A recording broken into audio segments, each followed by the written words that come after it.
Hello my friends and welcome back. Thank you very much for being with me again today. In this video I will discuss about 7 articles and they are related with a new development, and that is Putin is ready to discuss freezing the war and ceasefire with Trump. Do you think that is so? Well, when I read this one I said that's a lie, and I tell you why. The Russians didn't go halfway with all the losses that they have in order now to just say, okay, let's talk about freezing the war so you can rearm. That's one of the points that I'm going to discuss here, or at least the articles. Then we're going to find out what the Russians really say about Putin willing to freeze the war. May agree to ceasefire right there. That's right there. Then we have an article from Sputnik where these guys make a good point. That's why I use it. And that is, the strikes deep into Russia are meant to derail the United States' possibility, Trump's possibility, of having a easy negotiation with Putin. Now remember, if this is political, those guys in charge of us, they are not working for us.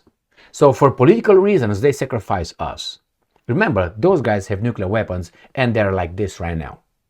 I don't know if they're going down, in the process of going down to push the button, but they're definitely like this.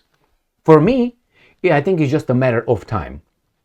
Keep striking Russia, they will react. As they said, they will react. And then we have a few statements coming from the British Prime Minister, for instance, and then from the German Defense Minister, who obviously shift responsibility, deny responsibility, and create a narrative. I will tell you what narrative they create, and I will tell you my interpretation of what I think is going on, which is they are partly responsible, if not more than just partly, to what's going on in Ukraine. So let's start with the first article, and that comes from Ukrainska Pravda.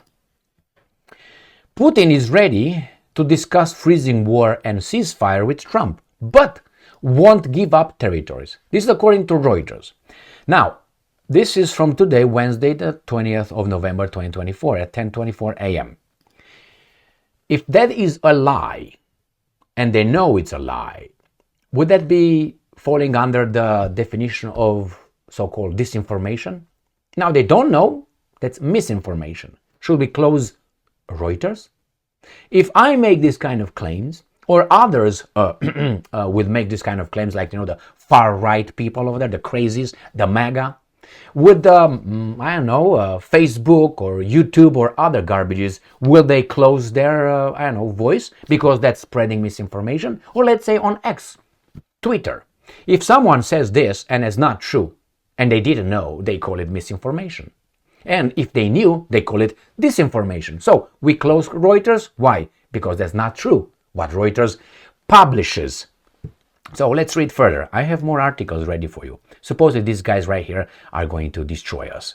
Russian officials have said, remember this is coming from Reuters, this is disinformation because I think they know the truth, have said the Russian ruler, he's not the president, he's a ruler, Putin is open to discussing a ceasefire agreement in Ukraine with Donald Trump. I tell you, without being an official, that won't happen. No ceasefire without a lasting peace agreement, which is Russia will control Ukraine, but rules out the liberation of occupied territories and insists that Ukraine abandon its NATO aspirations. And then could NATO bring weapons in Ukraine? That would be a ceasefire at the current situation in the field? No, they can't. Why? The Russians did not go halfway to turn back.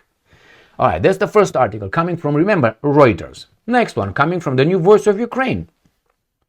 Kremlin signals readiness for Trump talks on Ukraine. That's true. They said we are ready, but the Russians have 4 things, at least, main things why they entered Ukraine. 4. They will not negotiate those. Because I'm going to tell you at the end of this video how these guys expect the Russians to behave, and the Russians punch them in the nose, and now they say, Wait, you don't even want to talk to us? No, I will accomplish why you got me in the first place. I got in, I know, unprovoked and how do they call it, unjustifiable. Well, I can justify it with at least 4, the Russians would say, not me, because I'm on YouTube. Okay, so 4. Therefore, they could justify that. And now, because you didn't destroy me, you cry me a river because I don't want to negotiate about those 4? No, those were negotiable before February 24 of 2022. That's exactly they want to negotiate about then. And what did you say? Okay, I'll go and play at a different table, a Paganini. And the Russian says, okay, well, we're going to go and invade. Oh, no. And they said, yes, that's good. Our arms manufacturing companies are ready. Our banks are ready. Our energy sector is ready. Go ahead. Or go ahead, how you want it. All right, let's see what these guys are saying. Putin is ready for contacts on negotiations, especially with Trump, he said. Yes, the echoes an earlier Reuters report on the same day that Putin was considering discussing a ceasefire agreement in Ukraine with Trump, but ruled out significant territorial concessions. They ruled out significant territorial concessions. So he doesn't rule out some territorial concessions, like I give you back Crimea.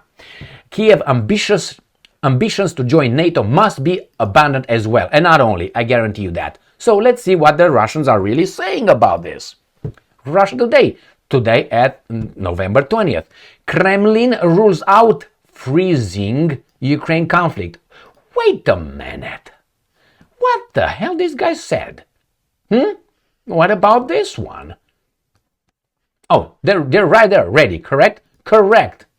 It's according to Reuters. Remember, Reuters said. That's a lie. Why? Or the Russians are lying. Or both. Russia intends on achieving its goals. That's it. And start over. But nevertheless remains open to dialogue. Spokesman Dmitry Peskov said the Russians will never on the negotiating table discuss the 4 things. And I'm going to show you what the 4 things are.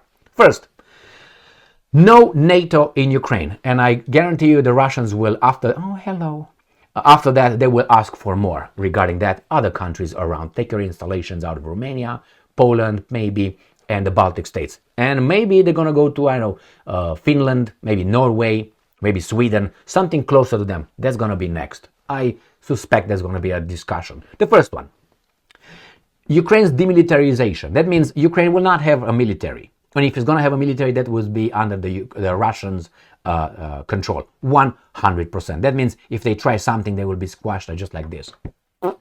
Just lean on it. So that's another one. Then they say denazification. That means certain kind of ideologies, like Stepan Bandera and or Antonio Banderas, would be, outlawed, or they will be put to the side. And the Poles agree with the Russians on this one.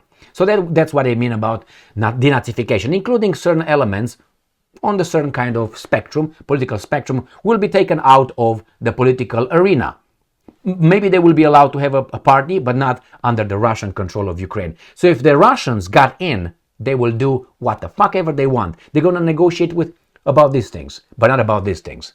All right? That's what's going to be. And the other one is Russia will have to keep the territories they fought for. That means they lost lives and so on and the whole garbage, which is the Donbass. Okay, they're going to be I don't know if Kharkov will be part of it. Possibly a little bit. Definitely Lugansk, Donetsk, then you got Zaporozhia, then you got Kherson, then you got the Crimean Peninsula. These are non-negotiable, I guarantee you that. And I suspect that the Russians will also get Odessa. I think they will not allow the Ukrainians, they will landlock Ukraine. They will not allow the Ukrainians to have access to the Black Sea. All right, so this will be non-negotiable, I guarantee you that. And NATO will be out. American CIA out and all that. There will be NGOs, but the Russians will be on their ass. Right, let's go to the next article. Again, and this comes from the Ukrainians now. Kremlin denies Putin may agree to ceasefire in Ukraine. So this is Wednesday at 11:28. The other one was at 10:24 from Reuters, reported by Ukrainska Pravda. These guys said this at 4 hours ago. So that's even earlier. So what's going on here? Denies that Putin may agree to ceasefire in Ukraine. And the same thing, Dmitry Peskov has said Putin would not be satisfied with freezing the war. They're not baboons. Although he is supposedly prepared to negotiate with Kiev. Correct, but remember the non-negotiable. The comment came after Reuters published an article stating that Putin was willing to discuss the possibility of freezing the war. So what is this? This is disinformation. Close Reuters? But no? Huh? I'm not for closing things. But if they want to apply a certain kind of rule selectively, then yeah, I can ban me, ban him, blah, blah, blah, but not Reuters. Too big to fall? I don't care. I don't care about too big to fall whatsoever. Now, this is the quote from Peskov. Putin has also already said that the option of freezing the conflict would not satisfy us. It's important for us to achieve our goals, which everyone knows about. And let's go to the next one. This comes from Sputnik. Strikes deep into Russia, possible US ploy to prevent negotiations, Diplomat suggests. They would like to... So there are some interests who do not want peace in Ukraine. And I'm not talking about the Russian interest. They don't want peace in Ukraine. They want to take over. They want to take over. Russia is just one. And then China, and then eventually do what they do best.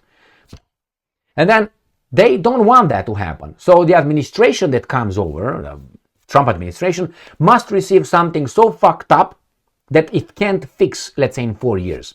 And that's what they do. They make everything now worse for the administration to be able to reach peace. Why? Because they don't want peace. They don't want it. Now, in your life, do you think peace in Ukraine would be desirable? I think it would be 100%. I think it should not have been war over there in the first place. I think, I don't know, someone who should have imposed sanctions on the United States of America, for instance, and others who helped the traitors to overthrow a legitimate, democratically elected government of Ukraine in 2014. Remember? And those are traitors because it was democratically elected. So we started with that one. Or we can go even back in the past. So yes, I think that's what they create, something even harder than that. As I mentioned in another video, I made the analogy, trying to push things off the cliff that these guys cannot get back, put them back on the cliff, unless they, very, very hard. I think Putin knows this, obviously. The other ones know this one. We'll see how the guys really in charge, the guys with guns, which is the Pentagon and intelligence services, these guys in the United States of America will react. Because if Trump says, okay, we're going to do this, will they follow the order? Say, yes, sir, we're going to do it. And they don't do it like last time. So I think they're going to create a situation where we, the Americans, I think, it's not beneficial to us to have a war in Ukraine. First, why do we care? Oh, our values.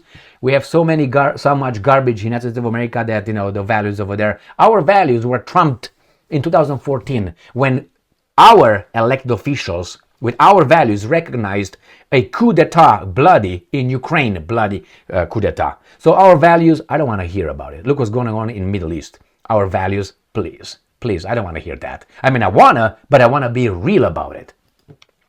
And let's see how these guys are pointing the finger actually at the Russians. Russians are the bad dudes. Why? Because we did not succeed, they did not succeed in pulling a Gaddafi on Putin. Here it is, this imbecile. Russia's irresponsible, let's see if it's responsible. We're going to discuss this. Nuclear rhetoric will not derail UK's support for Ukraine. So he says, Russia said we're going to nuclear bomb, whomever helps. Does these guys hit our country, which it could be United Kingdom, and we will not derail it. That's what means this guy is saying we will continue with something that they said they will use nukes. Instead of saying, whoa, maybe we went too far. Maybe we should have discussed with the Russians in 2022 or in 2021. Or maybe we should have not overthrown,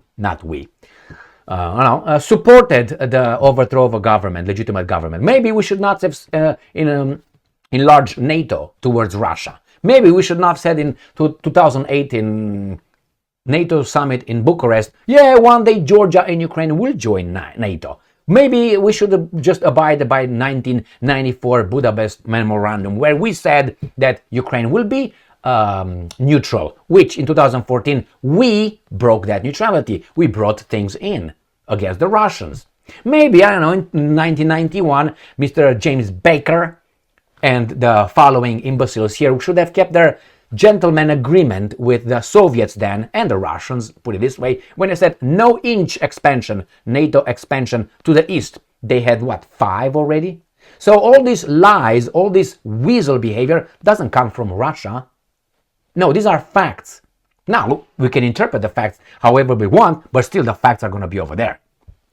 So he says, Russia has an irresponsible rhetoric. What are they supposed to do? You didn't win. You're losing. So now you point the finger at the Russians because they reached that point where they're going to say, you know what? I think you guys are now really, really involved in this one, and we're going to use our nuclear weapons. And what are they supposed to do with the Russians? Just lose because you say so? And remember, this Starmer gets UK in a nuclear war with Russia. That's what he says. We will continue to do what the Russians say. As a consequence, will be using nuclear weapons. We will do it. Why? Because we're Britannia. No, you're not Britannia anymore. You're I would say Baboonstein. No, Baboonstan, not Stein. And Stein too, because you got what?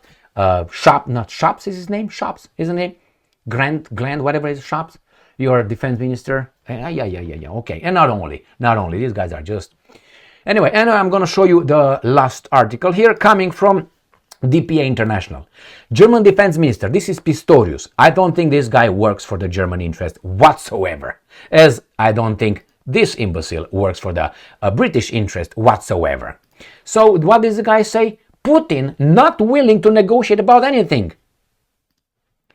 That's a lie. He will not negotiate about those 4 things, but he can negotiate some details. He can negotiate the details, like for instance, how far NATO could be pushed back from Russia's borders. He's going to negotiate that. For instance, he's going to negotiate how NATO will dismantle. He can negotiate that. Maybe, I know, Russia become part of NATO. He will negotiate. So about anything, this guy is a defense minister. Now, I'm going to tell you something for older generation and older than I am. You know that in your intimate relationship, I'm not talking about that, with partners, females, usually this happens. You never do this. You always do this. No, it's rarely you can use the word always, never, and so on. But this guy acts like that. He doesn't willing to negotiate about anything. That means 0. Now that's a lie. What should we do with this guy? I tell you what you do with people who lie. Never trust them again. But he's going to be pushed, he's going to be featured, he's going to be again heard, Mr. Pistorius saying shit. Russia will not negotiate 0 about those things that they had to go in unprovoked, unjustifiable into Ukraine. They will not. And they all know it, but they say it. Why? For the baboons. That's why they say it. And this is the defense minister. Remember what position... I'm not talking about that kind of position, of von der Leyen was before she got appointed to the position that she's right now. Why appointed? She was not voted by the European people. Was voted by some people, voted by the European people. Right? And these guys don't like the Electoral College, but somehow they like von der Leyen. So she was Germany's defense minister. So Mr. Pistorius wants something more by saying more war. I'm going to feed you right here. More orders. Rheinmetall, du bist mein Freund. There you go. Or I don't know, banking, Deutsche Bank. Or I don't know, what's the guy with the 5 sons? Anschel? Rothschild? Oh, I'm going to help you. All right, no problem. My friends, Russia will continue doing what it does. Will by force. I guarantee you, by force. There's going to be 2 options. Either it's going to succeed in controlling Ukraine 100%, or we're going to go to a nuclear war. There's not going to be any in between. What do you think is going to be? The Russians, now, will they use nuclear weapons? Why do I think it's going to use or not? Well, if the Russians, I think this was one reason why the Russians did not use nuclear weapons, and I think one reason why they will probably not use them, unless it's going to be really the shit hitting the fan. And that is, Imagine that the Russians will use some tactical nuclear weapons on military targets. So instead of using, I don't know, some big bombs, they're going to use bigger bombs. Weapons of mass destruction over military, poor Ukrainian military. Not Hiroshima city, civilians. Not Nagasaki city. Those were war crimes. Then he's not going to do this. But every time if you look at those, they call it ceremonies or anniversaries, I call them as they are commemorations of a war crime. In Hiroshima and Nagasaki, they never mentioned, and the United States struck us, it's a war crime. Never. Even though the Japanese know that's a war crime. Killing civilians and mass destruction twice, and they would have gone more and more. If you remember, if you don't, I'll let you know right now. The Americans told this, the Japanese, we're going to start bombing, continuing using atomic bombs to the next city, and next city, until you surrender unconditionally. That means genocide, we're going to destroy you guys. Unless you agree to bend over and take it whenever we want it, however, how long, how rough we want it. And for how long? For free. And the Japanese, after 2 strikes, said, we're going to do it. And exactly what they do. Now that was a genocide, I would say, or genocidal minded individuals who brought the war, shortened the war and saved our boys' lives. Right? Right. If you like that argument, imagine Putin will use the same argument right now. Well, in order to stop this war and clear it and save our boys' lives, we're going to use a few nuclear tactical, tactical nuclear weapons. Why wouldn't that work? Because Putin is evil and, Truman was the good guy, supposedly. No, my friends, no. A crime is a crime regardless who does it. The same as self-defense. I can defend myself, but if you slap me, I'm not gonna go and rape your wife. In self-defense, I will take care of you right here. Now you say, well, it's in disproportionate response. When you're desperate, sometimes you use these kind of things. Are the Russians desperate? The books that will be written to your children, for your children, grandchildren, and so on will be Russia, the biggest crime in history. The human history, they dropped tactical weapons on military installations in Ukraine. But they will not say that. It was a crime. So who used nuclear weapons? The only country? Russia. And the Russians know that because these baboons will give our children half of the story, or not even half. So that, I think, is one of the biggest deterrent for the Russians. And these guys know about it. That's why they probably push it. That's one of the big reasons. And these guys, irresponsible. Who brought this thing to the irresponsibility? I tell you, you did. You did. How? I don't know. Let's say by overthrowing a government, or not overthrowing, recognizing a coup d'etat, bloody coup d'etat in Ukraine in 2014. You didn't have to do that. You should have denounced that. You should have placed sanctions on that. And you should have worked with whomever to make sure that they have a democracy. But no, you wanted your democracy your way.